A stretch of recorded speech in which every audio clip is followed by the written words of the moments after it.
Assalamu alaikum and hello to everyone. In this video, we are going to discuss the topic divide and conquer approach along with the divide and conquer algorithm, some introduction of this approach, working of this approach, and some applications of this divide and conquer approach. So, let's start without any delay. First of all, introduction to DSC technique, divide and conquer technique. This is a technique basically where we divide bigger problems in smaller ones.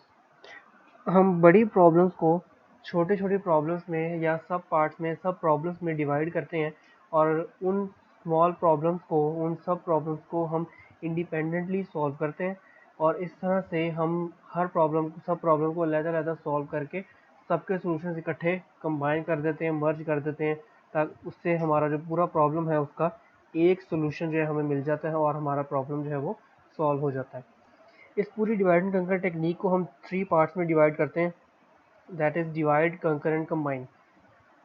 Division के part में हम problem को सब problems में divide करते हैं and the second part कंकर, इसमें हम हर सब प्रॉब्लम को अलग-अलग सॉल्व करते हैं बाय कॉलिंग रिकर्सिवली। इसमें रिकर्जन का मेथड बहुत ज़्यादा यूज़ होता है, किस तरह से होता है वो आगे जाके हम एल्गोरिथम में देखते हैं। और जब हर सब प्रॉब्लम अलग-अलग से सॉल्व हो गई है, उसका सॉल्यूशन हमें मिल गया है, तो लास्ट में हम एक काम करते हैं कॉम्बिनेशन का या मर्ज का। हम तमाम सब प्रॉब्लम्स के सॉल्यूशंस को मर्ज करके एक सॉल्यूशन बना देते हैं, जिससे हमारा पूरा जो पर्टिकुलर प्रॉब्लम है वो सॉल्व हो जाता है।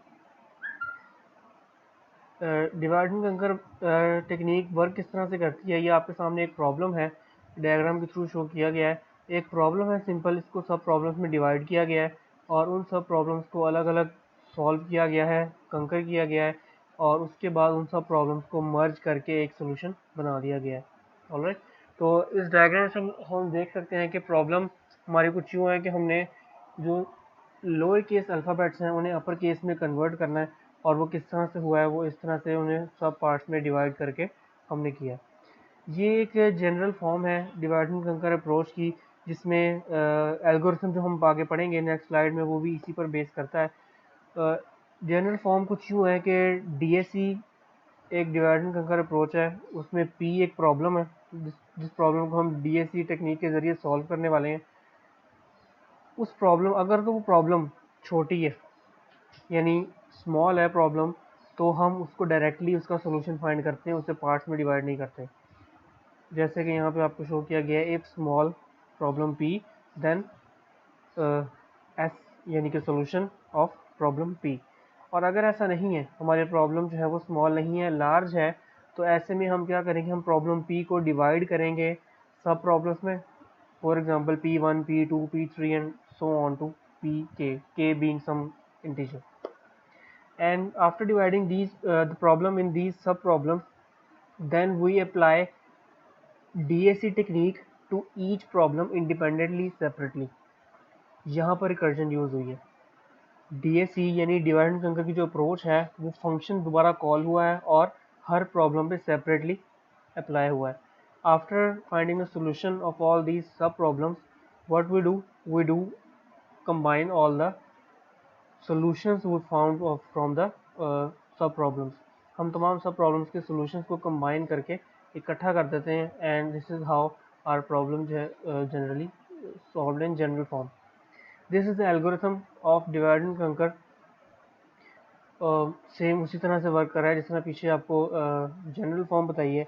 एक प्रॉब्लम है, अगर तो वो स्मॉल है तो हम उसको बिना पार्ट्स में डिवाइड किए हम डायरेक्टली उसका सॉल्यूशन फाइंड करते हैं, और अगर ऐसा नहीं है तो हम उस प्रॉब्लम को डिवाइड करते हैं। डिवाइड करने के बाद हम उन पर सेपरेटली हर सब प्रॉब्लम पर डीएसी टेक्निक अप्लाई करते हैं और उसके बाद हम उन्हें कंबाइन कर देते हैं। ये रिकर्जन रिलेशन है, रेकरेंस रिलेशन है डीएसी एल्गोरिथम का। अगर हम इस एल्गोरिथम का एक्चुअली ये फंक्शन है, इस एल्गोरिथम की बेस पर हम रिकर्जन रिलेशन अगर बनाएं तो वो कुछ यूँ बनेगा, that is big of 1 if n is small. ये हमारे इफ़ पार्ट के लिए है। अगर हमारी प्रॉब्लम जो है वो स्मॉल है तो हम यहाँ पे कंसिडर करते हैं कि अगर n जो है वो स्मॉल है तो हम बिग ऑफ 1 जो है इसका रिकरेंस रिलेशन बनाते हैं। अदरवाइज जो टी ऑफ एन यानी रेकरेंस रिलेशन होगा वो f1 of N and plus 2tn/2, ये एक्चुअली डिवीजन है जो हम प्रॉब्लम को डिवाइड कर रहे हैं सब प्रॉब्लम्स में, और उसके बाद उसे हम कंबाइन कर रहे हैं। ये एप्लीकेशंस हैं DAC divide and conquer approach किन किन टेक्निक्स पे या किन किन एल्गोरिथम्स में अप्लाई होती है, यूज़ होती है। That is merge sort, quick sort, binary sort, Strassen's matrix multiplication and closest pair of points. इनमें से कुछ techniques merge sort, quick sort, binary search, ये सब हम डिस्कस करेंगे नेक्स्ट वीडियोस भी अपलोड में करूँगा इन पर। तो ये आप कह सकते हैं कुछ एग्जांपल्स भी हैं या एल्गोरिथम्स हैं या वो एप्लीकेशन हैं जिन पर डिवाइड एंड कंकर प्रोग्रामिंग अप्रोच यूज़ होती है। डिवाइड एंड कंकर के अलावा एक और इसी तरह से मिलती जुलती अप्रोच होती है हमारे पास डायनामिक प्रोग्रामिंग। अब इन दोनों का थोड़ा सा कंपैरिजन देख लेते हैं कि दोनों में, डायनामिक प्रोग्रामिंग और डिवाइड एंड कंकर अप्रोच, दोनों में ही हम प्रॉब्लम को सब प्रॉब्लम्स में डिवाइड करते हैं और फिर सब प्रॉब्लम्स को सॉल्व करने की कोशिश करते हैं। Divide and conquer should be used when same sub problems are not evaluated many times. Divide and conquer difference अब यहाँ पर ये है कि डिवाइड एंड कंकर वहाँ पर यूज़ होगी जहाँ पर प्रॉब्लम और सब प्रॉब्लम्स सब एक जैसी हैं। जैसे फॉर एग्जांपल प्रॉब्लम पी है हमारे पास सॉर्टिंग की, और अगर हम उसको सब पार्ट्स में डिवाइड करते हैं तो वो जो सब प्रॉब्लम्स हमने डिवाइड की हैं वो भी सॉर्टिंग ही होनी चाहिए। अगर वो सॉर्टिंग के अलावा कुछ और है तब हम वहाँ पे डिवाइड एंड कंकर की अप्रोच अप्लाई नहीं कर सकते, और अगर वो डिफरेंट है तो ऐसे केस में हम डायनामिक प्रोग्रामिंग की जो स्ट्रेटजी है वो अप्लाई करते हैं। For example, binary search is a divide and conquer algorithm. We never evaluate the same sub problems again. Binary search इसकी एग्जांपल है क्योंकि ये डिवाइड एंड कंकर एल्गोरिथम है, पीछे हमने एप्लीकेशन में पढ़ा भी देखा। तो इसमें हम सेम सब प्रॉब्लम्स को अगेन एंड अगेन एवेल्यूएट जो है नहीं करते, जबकि दूसरी साइड पे अगर हम एन फेबोनाची सीरीज़ को फाइंड आउट कर रहे हैं तो यहाँ पर डायनामिक प्रोग्रामिंग जो है यूज़ होगी। डायनामिक प्रोग्रामिंग पर भी एक जो है वीडियो में नेक्स्ट अपलोड करूँगा। यहाँ पर फिलहाल सिर्फ हम कंपैरिजन कर रहे हैं डिवाइड एंड कंकर एंड डायनामिक प्रोग्रामिंग स्ट्रेटजी का। डीएससी एल्गोरिथम की टाइम कम्प्लेक्सिटी क्या होती है? क्योंकि हमारा एल्गोरिथम जो है वो एरे को या प्रॉब्लम को दो हाफ्स में डिवाइड कर रहा है या कुछ सब पार्ट्स में डिवाइड कर रहा है, तो बाद में हम एंड पर उन पार्ट्स को सॉल्व करके आपस में मर्ज करते हैं। तो इस एल्गोरिथम के लिहाज से हमारी टाइम कम्प्लेक्सिटी बनती है big O n log n। ये बेस्ट केस में, एवरेज केस में और वर्स्ट केस में। टाइम कम्प्लेक्सिटी या किसी भी एल्गोरिथम को एनालाइज करने का मेथड क्या है वो हम रिकर्जन वाले मेथड में पढ़ चुके हैं।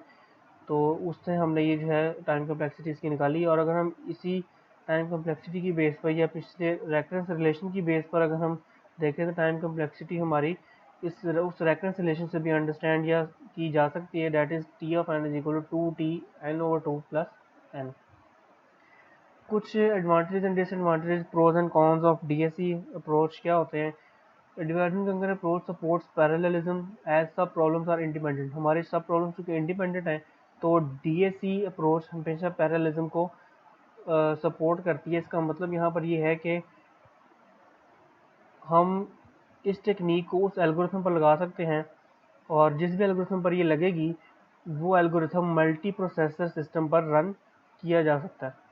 यानी एक मशीन मल्टीपल प्रोसेसर्स को यूज़ करके वर्किंग कर सकती है। ऐसे एल्गोरिथम को डीएससी अप्रोच इस पे अप्लाई होती है। इस डिसएडवांटेज ये है कि चूँकि डीएससी अप्रोच में एल्गोरिथम में रिकर्जन यूज़ हो रही है तो रिकर्जन में मेमोरी मैनेजमेंट जो है वो बहुत ज़्यादा इम्पोर्टेंट होती है और एक अहमियत रखती है। इस वजह से रिकर्सिव फंक्शन के लिए हम स्टैक यूज़ करते हैं और हमें बार बार रिकर्सिवली एक फंक्शन को कॉल करना पड़ेगा। तो इसके लिए मेमोरी में डाटा स्टोर करना, मेमोरी में स्पेस होना, ये सब जो है ज़रूरी है। तो ये थी कुछ डिवाइड एंड कंकर अप्रोच के बारे में हमारी कुछ थोड़ा सा इंट्रोडक्शन था, तो एल्गोरिथम था उसका और कुछ एप्लीकेशन थी। नेक्स्ट लेक्चर में इंशाल्लाह हम देखेंगे सॉर्टिंग टेक्निक्स, और इसी में जो हमने एग्जांपल्स यहाँ पे एप्लीकेशन पढ़ी हैं मर्ज सॉर्ट, क्विक सॉर्ट और बाइनरी सर्च, इनमें से जो है इनको हम देखेंगे कि ये इस तरह से वर्किंग करती हैं। टिल देन थैंक यू, अल्लाह हाफ़िज़ एंड बेस्ट ऑफ लक।